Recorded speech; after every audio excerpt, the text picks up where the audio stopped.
For those of you that usually watch my videos, I start each one of them with, today we're going to head out to, and I'm in the cab of my truck, and I got a cup of McDonald's coffee with me for the drive.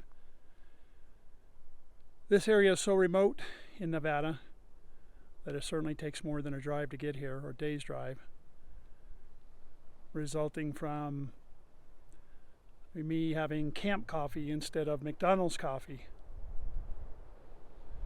But these are some fantastic locations up here. These are very remote today. I can only imagine how remote they must have been in the 1860s. So let's go explore.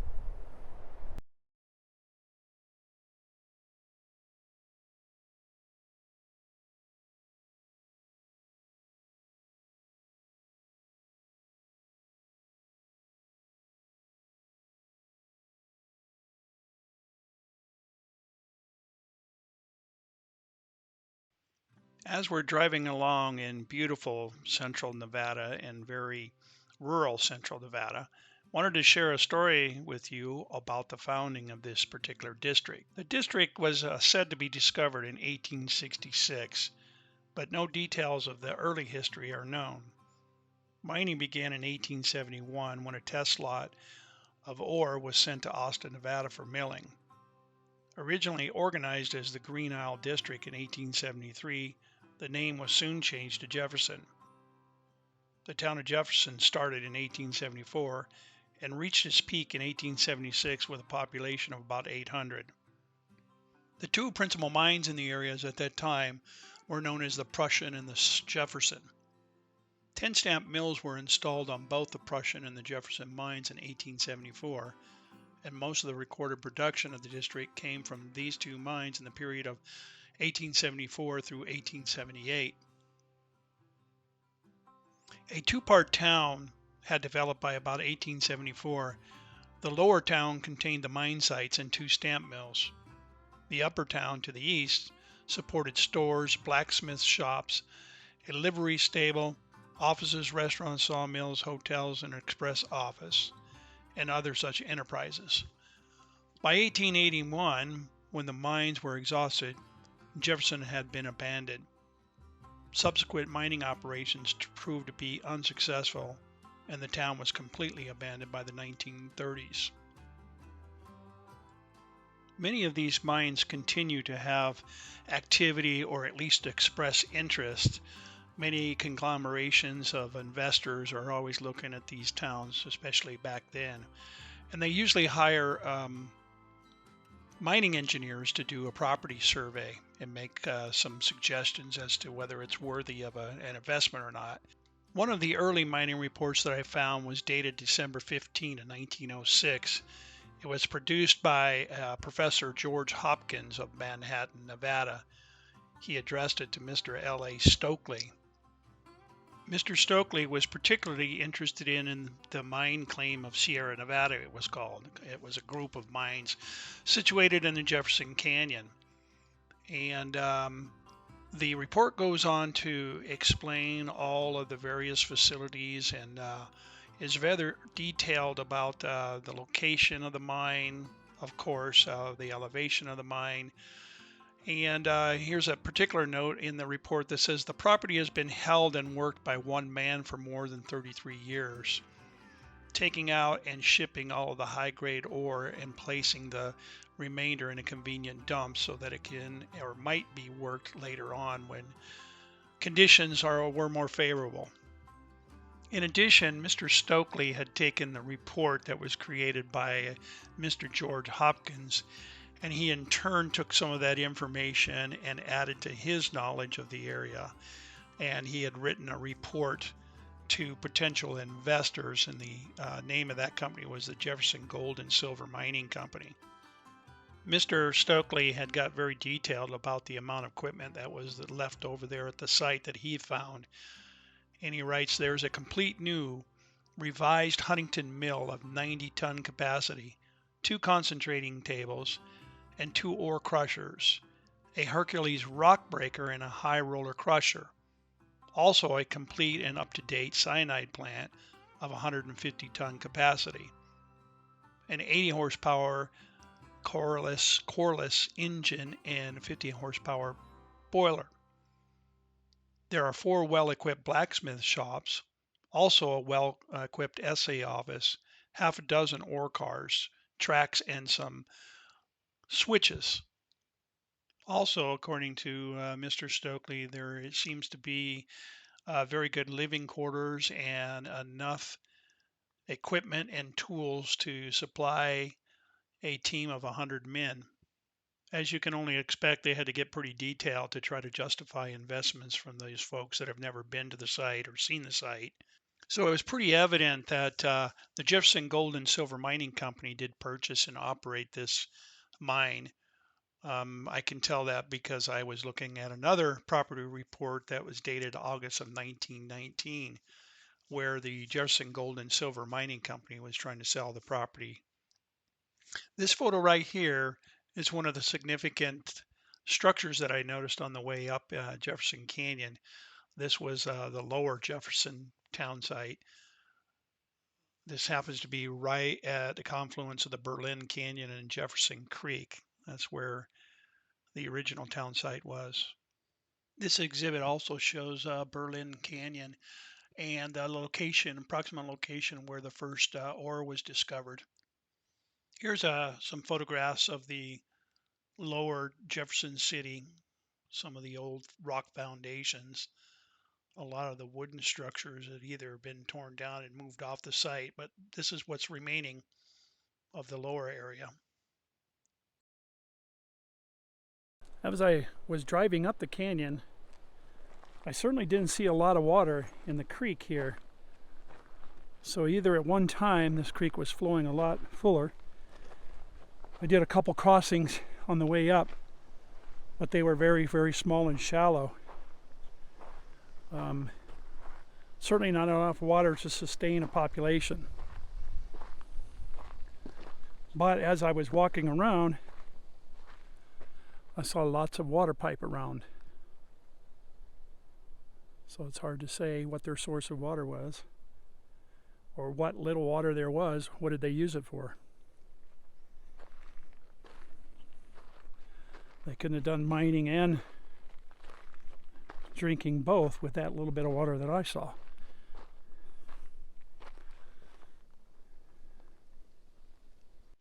It's interesting, after I recorded that previous little section right there, one of the sections of the property report that was created by George Hopkins specifically talks about, in conclusion, I will say that taking into consideration the favorable conditions of this property, such as the immense amount of development work already done, thousands of tons of milling ore on the dumps, its ideal situation, its tunnel and gravity facilities for handling the ore, its accessibility for freight, and advantages of wood and water, make it, in my judgment, one of the best mining propositions in this section of Nevada, and well worthy of favorable consideration.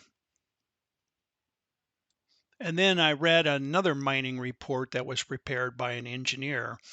It's dated August of 1919, where it reports Jefferson Canyon at low water would supply water for a large mill, but not sufficient for any extensive power installation.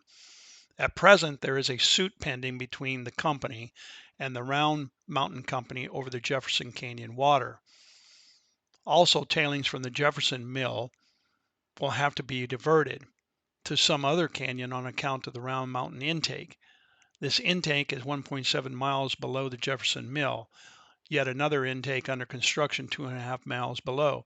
The Jefferson Company undoubtedly has a right to some of the water, though its use is not entirely continuous.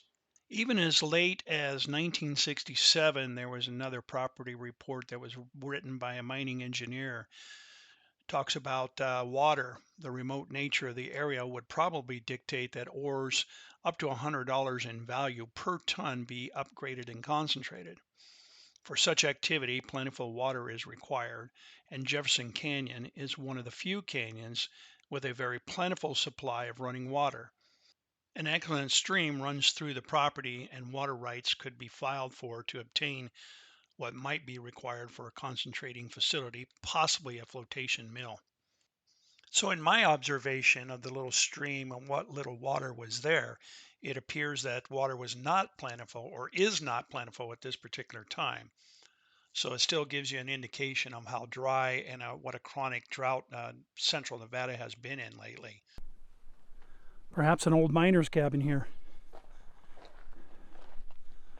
Had a fancy step.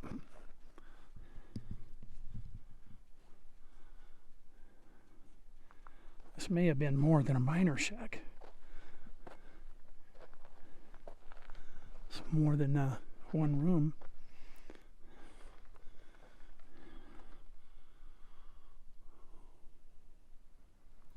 All the stones.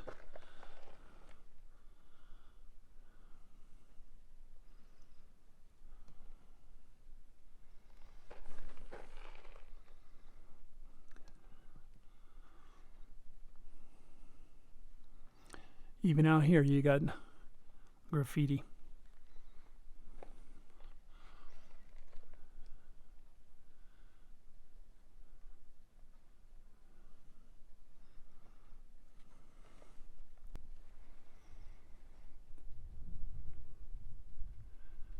When I visit these places, they're always so peaceful and quiet. But you can imagine during the mining operation and processing how noisy this area must have been.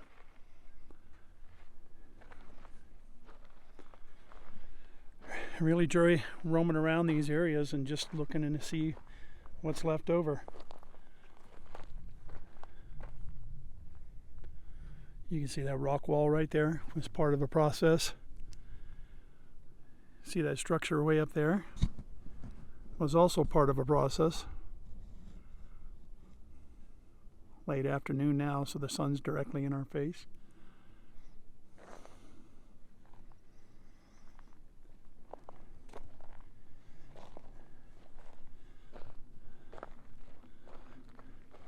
That right there looks like some kind of exhaust piping or ventilation, because it's not pressure pipe for sure, it's too thin wall.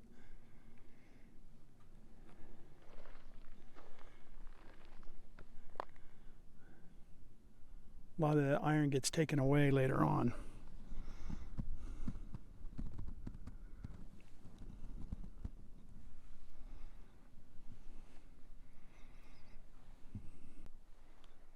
Fascinating structures built back in the 1870s and 1880s. As I have read, most of this was silver ore up here. It's called Jefferson Canyon, and I believe they called this Jefferson City.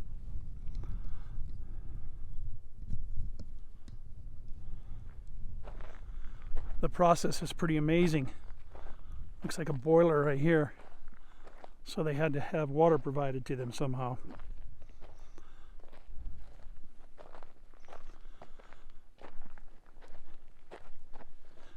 And then I'm not sure how they would have fueled or boiled that water. Looks like maybe wood burning.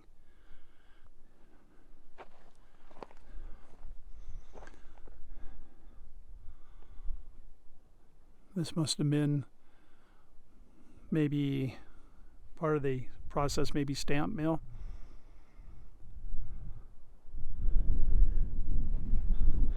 It says Joshua Hendy Iron Works of San Francisco, California.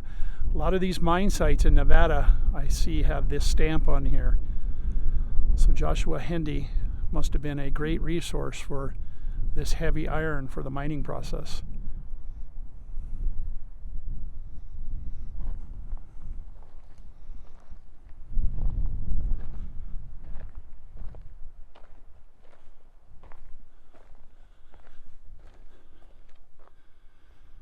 In these mill processes, gravity was always very important to the process.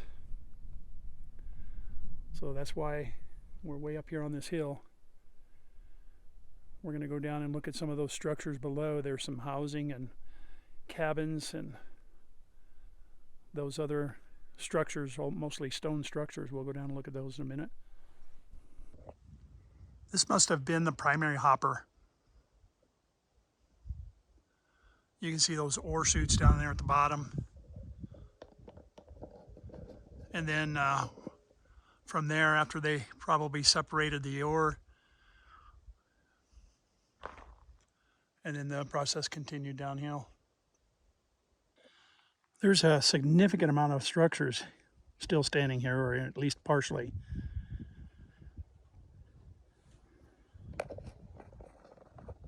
Most of this stuff, according to what I've been reading, was done in the 1870s and 1880s. I've noticed a lot of water line piping in this community. I see it all over. I saw it in the canyon on the way up. So one time they must have had adequate water.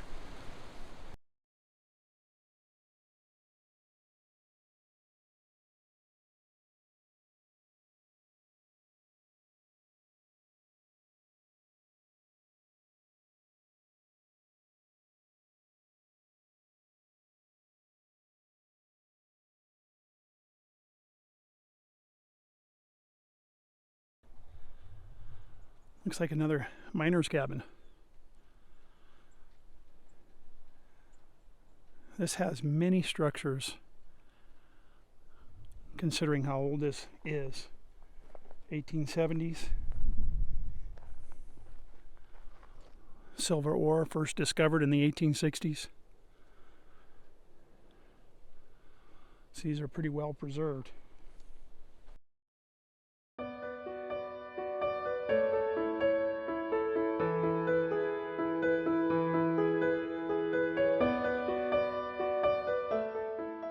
This pretty much concludes my presentation of Jefferson Canyon and Jefferson City.